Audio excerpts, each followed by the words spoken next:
चंद्रपूर महानगरपालिकेत आपल्या समर्थकांना जास्तीत जास्त तिकीट मिळवून देण्यासाठी भाजपमध्ये मुनगंटीवार आणि जोरगेवार यांच्यात रंगलेला वाद काल सर्वांनीच पाहिला।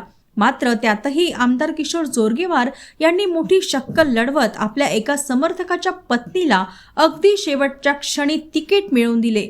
हे नाव आहे भाजपच्या अल्पसंख्याक आघाडीचे अध्यक्ष राशिद हुसेन यांची पत्नी इस्मत हुसेन यांचे। भाजपसाठी अतिशय अवघड असलेल्या प्रभाग क्रमांक 10 म्हणजे एकोरी प्रभागातून इस्मत हुसेन या निवडणूक लढण्यास इच्छुक होत्या। सुरुवातीला भाजप आणि मित्र पक्षांच्या युतीबाबतच्या चर्चेत राष्ट्रवादी काँग्रेस अजित पवार गटाला ही जागा सुटेल अशी चर्चा झाल्याने इस्मत यांनी राष्ट्रवादी काँग्रेसमध्ये प्रवेश केला।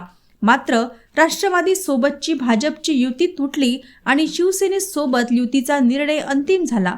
मात्र त्यातही जोरगेवार यांनी शेवटच्या क्षणी आपल्या समर्थकाच्या पत्नीला शिवसेनेतून तिकीट मिळवून दिली आणि त्या एकोरी प्रभागातून शिवसेनेच्या उमेदवार ठरल्या। आमची नैसर्गिक युती हिंदुत्वाच्या आधारावर शिवसेनेसोबत आहे ती या ठिकाणी कायम आहे।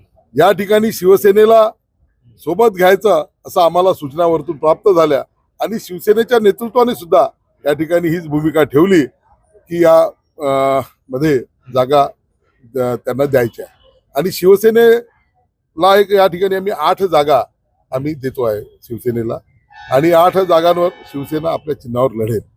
त्या जागा ज्या आम्ही युनॅनिमसली ठरवलेल्या आहे की जिथे शिवसेना निवडून येऊ शकते, जिथे शिवसेनेचे चिन्ह चालू शकते। शेवटी आपला मित्र पक्ष आहे, ताटात का आणि वाटीत का, वाटातलं कधी ताटीत येणार नाही, ताटातलं वाटीत जाणार आहे। त्यामुळे आम्ही ही भूमिका घेत 8 जागांवर शिवसेना आणि उर्वरित जागांवर 58 जागांवर ही भारतीय जनता पार्टी चंद्रपूरमध्ये निवडणूक लढवित आहे।